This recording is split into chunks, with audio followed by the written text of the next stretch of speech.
Nous sommes au cœur de l'hiver et nous allons en profiter pour tester la 6e génération de la Renault Clio, ce modèle iconique de la marque française vendu à 17 millions d'exemplaires depuis 1990. Eh bien, cette 6e génération a beaucoup changé, bien sûr. On peut remarquer tout de suite cette face avant qui fait penser à beaucoup de modèles étrangers à la marque, des Ford, des Toyota, même Jaguar parfois, qui peut se retrouver dans ce nouveau modèle Clio. Ce nouveau modèle a été légèrement étendu au niveau de sa longueur avec 12 cm de plus que la Clio 5. Mais on va voir que finalement, ça se ressent pas trop.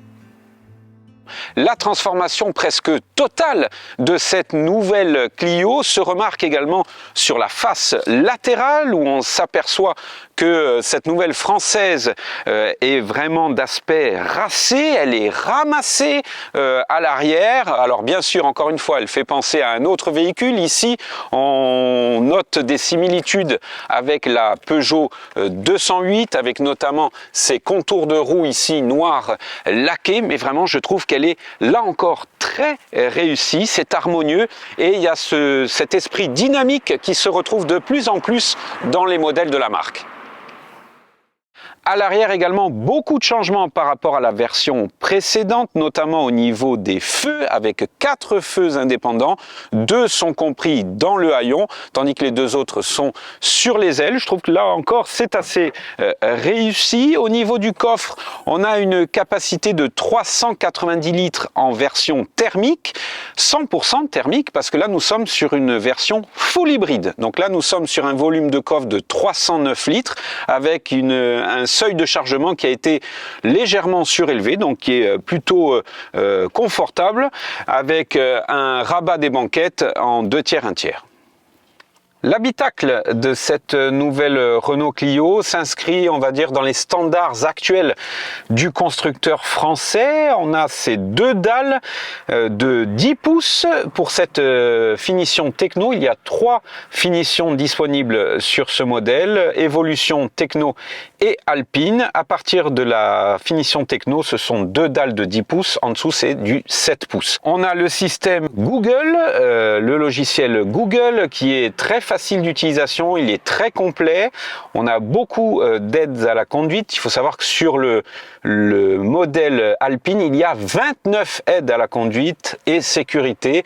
Vraiment, c'est totalement complet, vraiment. On a un petit volant typé aviation qui est très facile à prendre en main. On va voir tout à l'heure sur la route. Au niveau des rangements, on a ce rangement en console centrale ici avec ce volet dépliant façon tablette, on va dire qu'il est aimanté. Wow, c'est plutôt pas mal. On a un petit vide-poche ici pour le téléphone, pas de chargeur à induction sur cette finition-ci. On a 2 branchements USB-C et puis toujours ces commandes indépendantes pour la climatisation.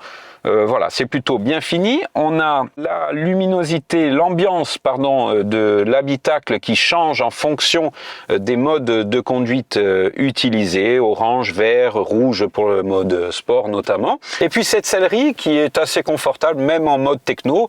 On aura des sièges baquets sur la finition alpine, mais sur ce modèle-ci déjà, on a un fauteuil qui est assez modulable pour le conducteur, qui le sera tout autant pour le passager. On a l'accoudoir avec un rangement ici également, un vide-poche assez profond et des petites liseuses tactiles sur le plafonnier. À l'arrière, eh bien, on a de l'espace. Comme d'habitude, j'ai laissé mon fauteuil en position de conduite. On va dire que voilà, c'est suffisant. En plus, on peut glisser les pieds sous le fauteuil avant. On a un vide-poche ici, mais par contre, c'est à peu près tout. Ça, c'est, on va dire, le petit point décevant, c'est-à-dire qu'on n'a pas de chargeur USB, USB-C. On a juste un chargeur allume-cigare ici. Bon, c'est dommage, à l'ère du ultra connecté, bon, j'aurais peut-être aimé au moins pouvoir me brancher. Si je suis passager, ben, il faudra un chargeur allume-cigare. Il faudra essayer d'en trouver. Et on n'a pas de rappel de clim, quoi. Voilà, c'est dommage. Bon, on a ces petites liseuses là qui sont sympas, qui sont bien positionnées. Et puis, bon, on va dire que ça reste basique sur cette finition-là, avec du plastique dur dans les portières, mais malgré cela, ça reste concluant. C'est juste dommage pour la connectique. Il est l'heure d'aller tester cette nouvelle Clio sur la route. Nous disposons du moteur full hybride E-Tech 160 chevaux. Deux motorisations sont disponibles dans cette gamme avec une entrée de gamme à 115 chevaux 100% thermique. Ici, nous sommes bien sur du full hybride et apparemment, c'est une motorisation très prometteuse. Au volant de cette nouvelle Clio 6, l'intérêt principal, c'est ce nouveau moteur, ce 4 cylindres thermique qui est couplé à deux moteurs électriques qui développent 160 chevaux. C'est 15 chevaux de plus que la version 5 de cette Clio.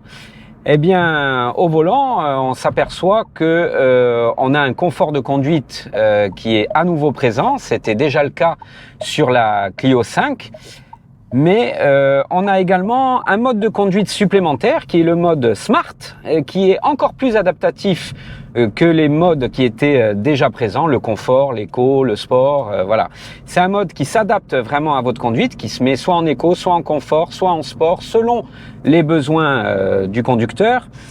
On va dire que c'est plutôt intéressant et vraiment on a un confort de conduite encore plus amélioré. Alors, on est sur un modèle automatique et qui n'a pas de palette au volant. Alors c'est un petit peu la question qui se pose en ce moment sur cette Clio 6. Bien sûr, on a de moins en moins de boîtes manuelles, mais là on n'a même pas de boîte séquentielle au volant, ce qui peut poser parfois des problèmes. On a parfois le moteur qui ronronne un peu trop et qui cherche un peu les rapports entre les vitesses, mais bon, ça reste quand même très compétitif avec une voiture qui est très agréable à conduire.